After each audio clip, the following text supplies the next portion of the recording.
In this season, we're in a church drift season. And that's why every assembly must trust Jesus. I was speaking to my pastors this afternoon. Okay, our pastors. So, our pastors. But they are still my pastors too. Because they pastor me too. Me, I'm not a pastor. So, these are my pastors. They give me pastoral oversight. So, I'm just an apostolic head. Good. Now, I'm saying that there are things that churches need to consciously do now. Now, do not lie on the path of secularization, just to make sure that the word and the doctrine, the life of Christ is accurately administered to a generation because of the unique needs of that generation. Not toning down on doctrine, not toning down on the purity of the Christian work, not toning down on the tokens of the faith that was once delivered to the saints, but bringing it into the context of today while preserving all of the tokens of the faith. Are you with me? And I'm emphasizing the word all. It has become essential. Because where we do not migrate, we might find out that a generation may be lost. And the one who saved them will migrate them physically into a place where they can be better equipped for the things that are ahead. We are currently a church in migration, and you're going to see that within the next 3 to 6 months. A lot of adjustments, but nothing in the name of secularization.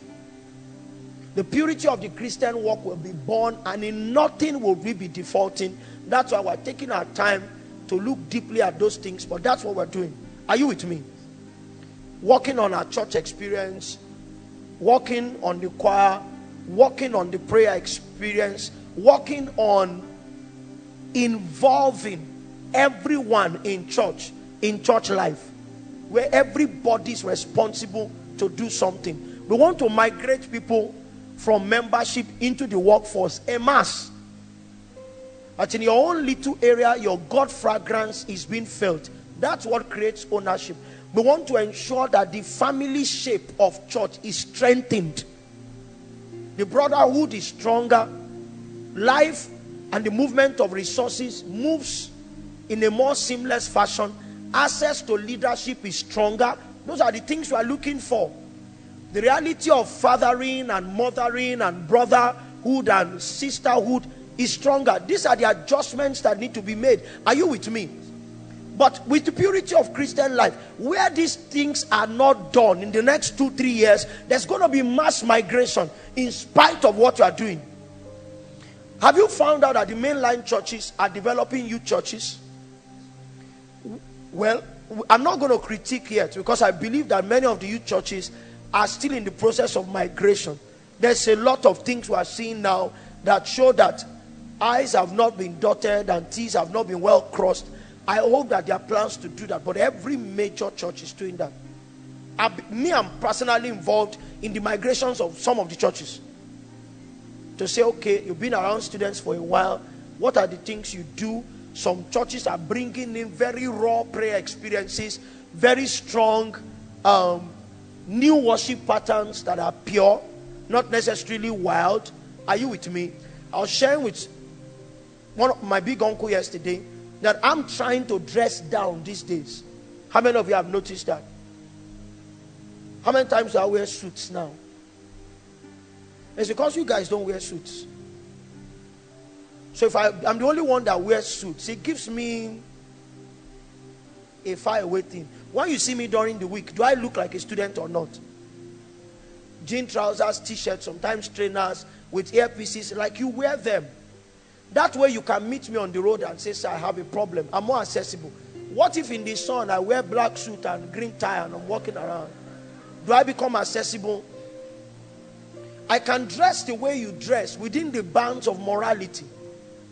Are you with me? That's the evolution. So you come to church in shirts and jeans, trainers or boots. So I'm getting boots too. I can dress like you. But I'm still going to preach. It will tell you that shirt and trouser can be anointed. Are you with me? Yes. You can cast out devils with a t-shirt if need be. Am I saying something? Yes, sir. Yeah. So I'm saying that the drift is going to happen. Anybody who does not adjust will lose membership, especially the next generation. So when it happens, it may be an act of God, it may be negligence on the part of the minister, but let it not be that you are consciously poaching members. If you live by the sword, you die by the sword. If you steal from people, they will steal from you. And when they steal from you, don't curse them because you also stole. Are you with me? Good.